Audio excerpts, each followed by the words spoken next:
It is time to react to my A-League ladder prediction. Hey guys, what's going on? My name's Lockie. This is Coast Watch Football, where we talk all things A-Leagues. Predicting the A-League is always a difficult task. So today we're going to go ahead and look at my ladder prediction video that I did at the start of the season and compare it to how the A-League ladder panned out this year. Starting in 12th place, I've got Perth Glory. And look, Perth Glory. I think this was a fair prediction. I mean, they struggled so much the year before, and you get the sense, under Ruben Zankovic, they're going through a bit of a rebuild this season. But they did better than expected this year, Perth Glory. They've got a decent squad, plenty of exciting young players in that team. I think things are looking up at Perth Glory under Ruben Zankovic. I think they could potentially finish in the finals next year. Jump into 11th place now, and I've got Wellington Phoenix.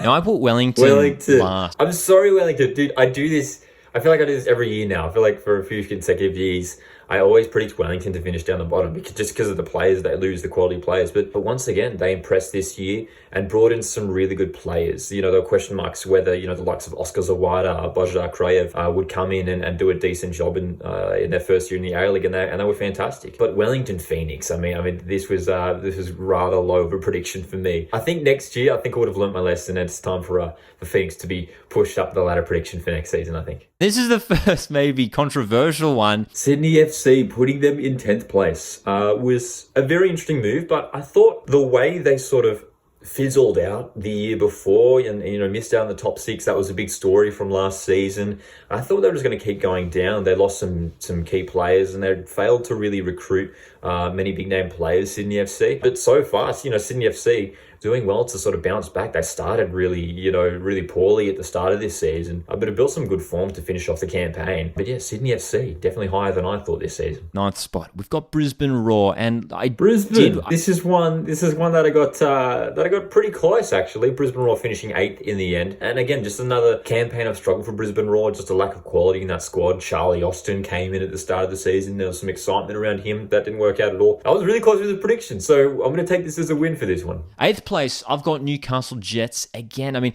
when you look at all these mid-table sides, any of these mid-table sides could easily jump into the top six. And that was true. And that was true about the mid-table sides. It was that close throughout the whole season. Newcastle Jets 8th, though. Just a couple places off. They ended up finishing 10th. And again, just another lackluster season for Newcastle, where their defense, I think, let them down. Just too leaky at the back. Mikkel Datsi had a bit of a weaker season this time around. He was on fire last season. And maybe that was partly because of the combinations with Daniel Pena, who they lost. But for whatever reason, they just can't build consistency. They can't seem to stay solid at the back, and they're falling down the ladder now, Newcastle Jets. And it's going to be interesting to see what they do next season to pull that around.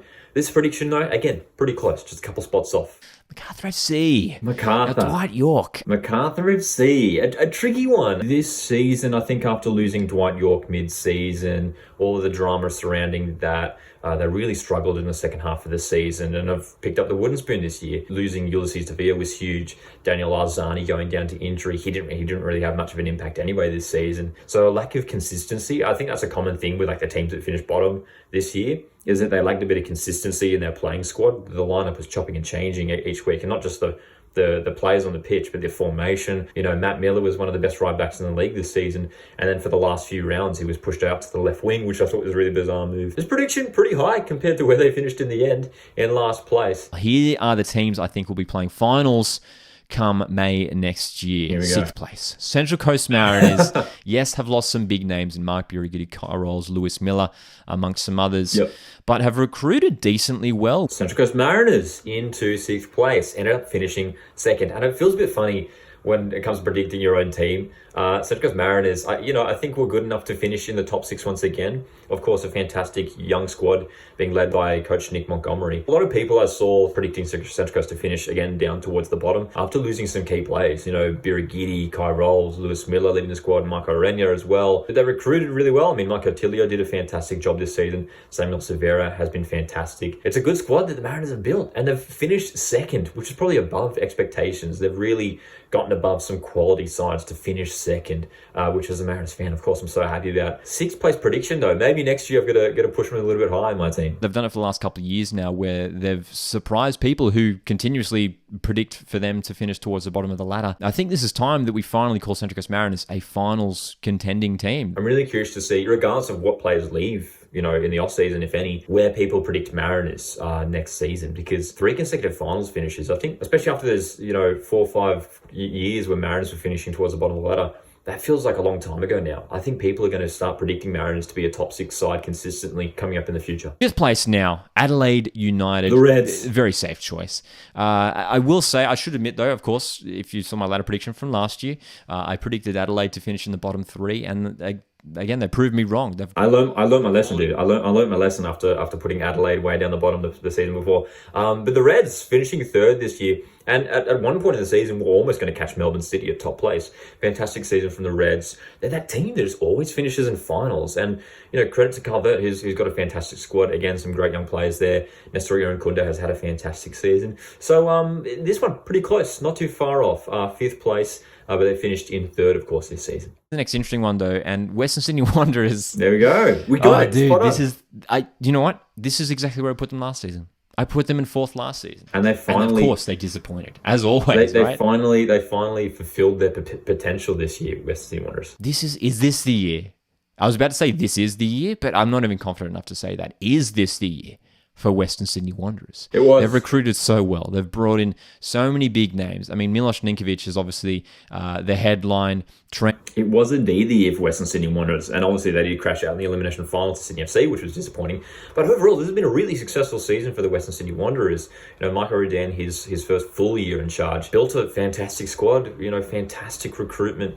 Marcelo's been great at the back. More Liuni coming in mid-season. Brandon Barolo, of course, has stolen the headlines, though. He has been absolutely fantastic up the front for the Wanderers. It's a great squad that they've built. And I got this one spot on. And as I mentioned there, I predicted for them to finish 4th the year before. They always built a good squad, but for whatever reason, it just doesn't come together.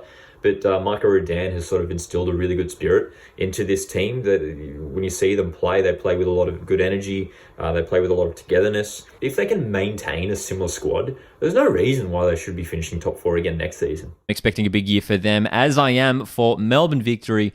No reason why they shouldn't be finishing up around the top 2. I've got them just sitting outside. How's Nanny going to go? That's the question for me. I mean, don't get me wrong. I mean, he's a class player. How will he go settling in the A-League? Will he stay fit for the whole season? Those are all the questions that come up. No. Especially when you look at he's sort of replacing... Oh, no. Nanny did not stay fit for the whole season, which was it wasn't the thing that tore Melbourne Victory's season apart. There were many factors to Melbourne Victory's struggle this year, but no one expected them to struggle as much as they did, falling so far down the ladder.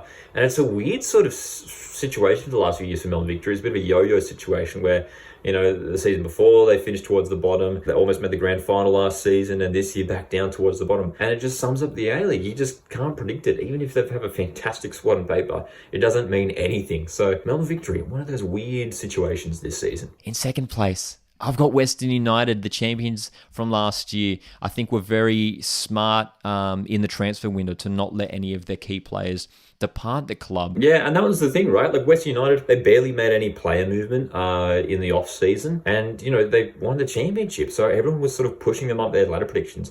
No one predicted them to be, that high last season. But after winning the championship, everyone sort of hyped them up their ladder predictions for this season. But again, one of those weird situations where they had a pretty similar squad to last year. Again, John Aloisi leading the way there at Western United, but struggled this year. After that championship winning season, really bizarre just to see them slip down so far. But it'll be interesting to see whether Western bounce back for next year. But topping off the ladder is Melbourne City. Of course. This is one of the easiest ones. I mean, Melbourne City now have created such a strong squad that is consistently finishing at the top of the ladder. 3 consecutive premierships is something that I think people aren't talking about enough. They're finishing on the top year after year. And that's an incredible achievement in a league as unpredictable as the A-League. Easy prediction in the end for Melbourne City. So there we go. There's my ladder prediction. Sydney FC and Wellington were probably the big ones. Both finished in the top 6. I called them to finish 10th and 11th. I was way off with those. MacArthur FC finished bottom, of course.